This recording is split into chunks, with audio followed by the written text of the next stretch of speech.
Adam, it's an absolute honour and pleasure to see you, sir. How are you finding the Australian tour so far? I'm hearing rapturous reviews. Oh, I love Australia. I'm a big fan. It feels. I lived in California for a while, so I kind of feel right at home here. Yeah, similar weather, that's right. Look, it's an absolute pleasure to have you run us through your rig on the Australian tour. So I just thought we'd start off with broadly your approach. I mean, for those that understand Stephen's work, it's incredibly diverse, lots of different sounds, Right. and managing that in a live environment is incredibly challenging. So I just thought if you don't mind walking through probably each keyboard by keyboard and what you use for particular parts. Okay. Well, I guess the most involved is the electric piano, the Korg SV1, and if it's great, I think it has a very good regular piano, just a standard.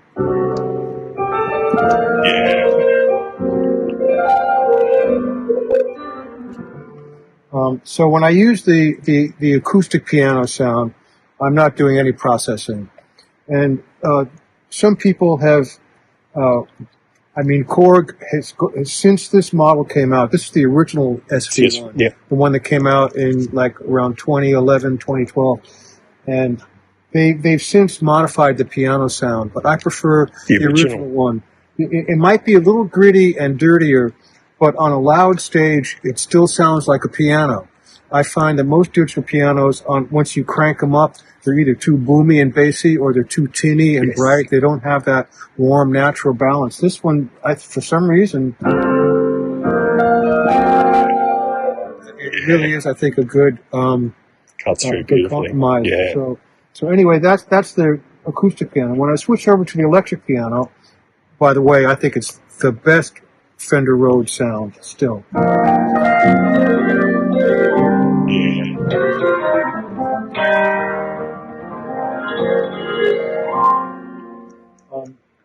So I sometimes use a straight electric piano sound as it is, but most of these pedals here are almost, think of it like a guitar pedal board, and I do a lot of processing on the electric piano, so it'll either be delay.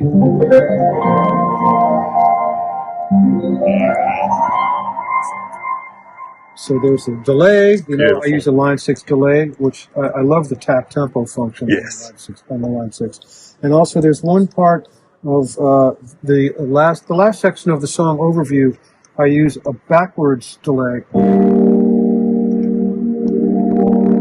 Oh, wow.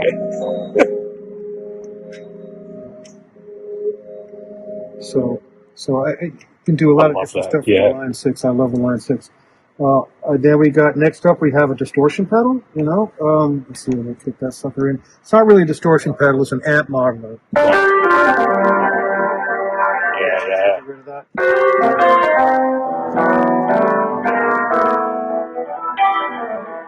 So that nice gritty, dirty electric piano sound like Live Evil or something like that.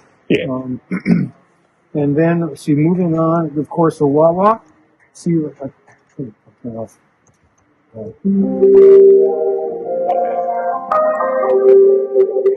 Wow, everyone knows and loves. Except I have a little, I don't know if you can see that. See that little green light? Oh, yeah. I don't know why they never designed it like this, but when the wah-wah's on, the green light comes on. I had somebody make that modification for me. It's a great idea. And there was a number of times when I would switch the sounds around, but I wasn't sure if the wah-wah was on or not. Yeah. Then I would play something on the piano sound, and it would be all muffled or all bright or something weird. That's a great point. I just glance at it and know if I left the wah-wah on or not. So that's a nice little... Yeah, that's a great idea.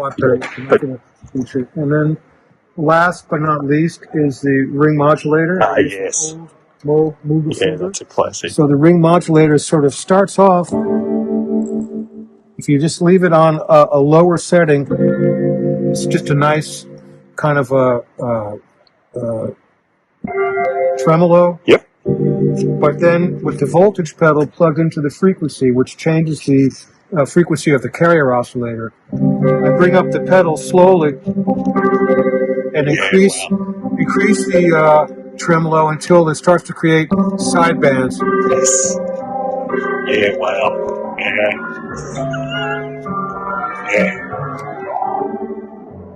So, as you know, a ring modulator produces the sum and difference That's of right. whatever you're playing combined with the carrier That's oscillator. right. That's Yeah. the for want of a better word, that's kind of the algorithm. Yes. So if I play a G on here, or excuse me, a C on here, 440, and then if that is tuned to I don't know, 880, Yep. then it'll start, the side bands start to become created. That's right. Especially when so doing a combination of all three, wah-wah, ring modulator, and the delay, I'm able to do a lot of. Oh, yeah, well.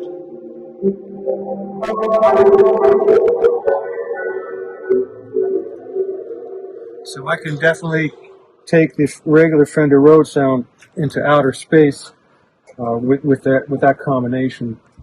That's amazing just for the SV1, all of that, yeah. Yeah, all SV1. Okay, so that's the electric piano. Of course, my one of my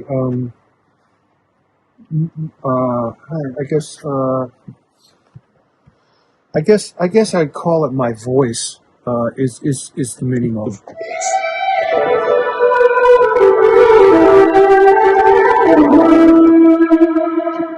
And I'll do a wide variety of stuff on here. Lots of sound effects, analog type sound effects, and Taurus bass pedal. Yes.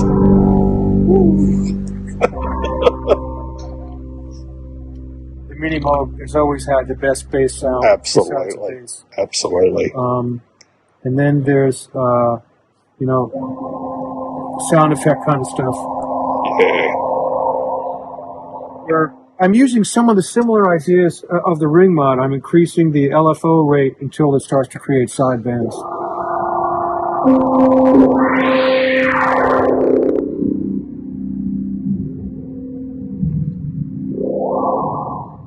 So sometimes, depending on the patch, I'll program the speed of the LFO to increase as I bring up the mod wheel.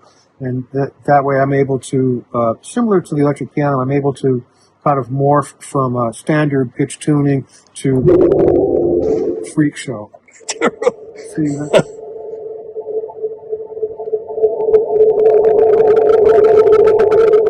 Yeah. At the beginning of the tour, well, for the first half of the tour, I was using the Korg ARP 2600, which I loved, but we just couldn't bring it on the South American and Australian runs because of flying with too much stuff already. So you obviously brought the Voyager with you. That's come. Yeah, that's come the Voyager. I'm able to cover. It doesn't quite have the same character as the ARP 2600, but I'm able to get into at least ballpark for certain things. So Absolutely. With the Voyager. So anyway, so that's the Voyager, and again, it's my main. If I'm not soloing on a piano, I'm soloing on the mini mode.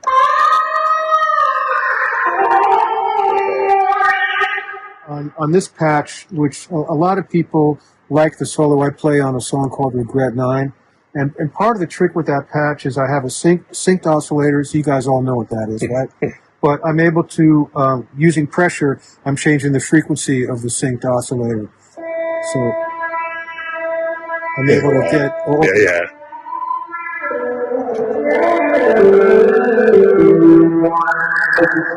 So I'm able to get more expression. That's right. By using the synced oscillator, using pressure on the synced oscillator. Right. I mean, you could do you can change the the name of the game is to change the frequency of the synced oscillator, and you can do it with voltage pedal, you could do it with regular modulation, but I like using pressure in this case anyway. That's amazing. So it gives you very sort of guitaristic kind of control. That's right. Okay. Around here. Let's see. Then we got this. This controller is running MainStage, yep. Which I'm sure everyone knows and loves. And what I like about MainStage is I can set up incredibly complicated patches and get a lot out of it. This is just two sounds, two two combined sounds. So down on the lower end of the keyboard, I've got this sort of voice patch programmed in, and up here, sort of a echoey electric piano sound, depending on the section. But some are more involved than others. Here's kind of a bright, super bright piano sound. Here we have an organ. And up here, a siren. Wow. Yes, you've got some. So, and you can get even more involved, where you have just look, this is some crazy. Oh, I'm actually going to zoom in on by looking at it. Because I was going to ask you about that as far as the level of split. That's how I'm able to get to. Yeah. I'm able to get to a lot of stuff without having to change it. So in this case, I have Vermilion Core. I have a melody line here. And in the middle here, I've got an ultra vibrato tremolo kind of. And then down here, distorted. So that's three patches across the keyboard. That's right. Of course, you can change the range and add. Sometimes I'll just have one note triggering a sound. Yeah. And so I don't have to jump around so much. It would be almost impossible. That's right. So at the MainStage, I was very slow coming to the laptop thing. It wasn't until I started playing with Stephen that I really needed to get that kind of flexibility. And what's nice about the MainStage is it actually sounds really good. It does. I had some pretty bad experiences trying to play a laptop. Like I'd sit in with someone, they had it set up, and it would always be like really small letter, hard to see what's going on, and the sounds were okay, but not that great. When MainStage came out, it was a big leap forward. So, I know there's some critical plugins that you use that are core to your sound. I don't use a ton of plugins, but yes, there are some. One I could recommend that in particular that Stephen just turned me on to recently is called Sketch Cassette. Oh. And what it does is creates kind of a wow and flutter effect. So a sound will sort of, I don't want to say drift in and out of tune, but it'll have a weird sort of wobbly thing that you can't. It's so it's just not a straight sound. Here's one. Yeah, okay. It's a little bit drunk, but in context, it's very cool. Works well, yeah. Right. So that's the sound on the MainStage. One more function about MainStage, which I really appreciate, is if you have this kind of a controller with another MIDI out on it, I'm able to program an external module, and it becomes a part of my different setups. So here, let me show you the basic sound first. Let's see, where are we? So you might want to look down here. I have a secret weapon. That's a Hammond module. Ah, of course. So I'm able to incorporate the Hammond module into the complicated setup. Yeah. In MainStage. So that's why the drawbar module there as well. Yeah, that's why I have the drawbars here.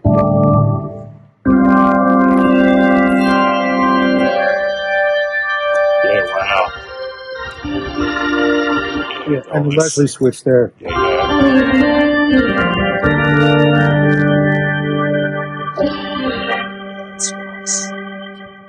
That's nice. And what's great about it is I can set it up so, let's see, there'd be organ in one for one riff, and then up here, we're not hearing it. Whatever other sound I want, but I can put the organ sound. I can put what's happening with the organ module anywhere I want on the keyboard, and make it the whole keyboard or just one octave, depending on the part. So exactly, it's very cool to be able to incorporate that into. It's amazing. Yeah, love it. So it becomes another voice.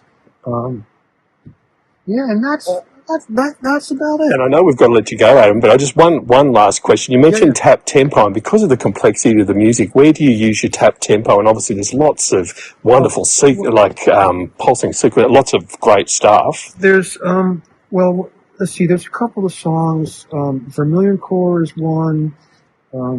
Voyage 34, Harmony Codex. I mean, a number of songs where when the click starts, I do a tap tempo right there. So then the delay is in time with the song. So yeah, so gotcha. so whatever. But the tap tempo is very effective for patches that use a lot of delay. Exactly. And it makes it so that they don't fall. It creates more of a halo effect. Exactly. Rather than I mean, sometimes it's okay to use delay settings that are wild. Yeah. Depending on the context. But I love the option of being able to put it in tempo. That's amazing. Adam, I can't thank you enough again for taking the time. I know it's pre-show and you've got a big night ahead and you've done lots of travel. So for our listeners and viewers, we're hoping to catch up with Adam in the future as well for a full interview about his amazing career, but can't thank you enough for the time today.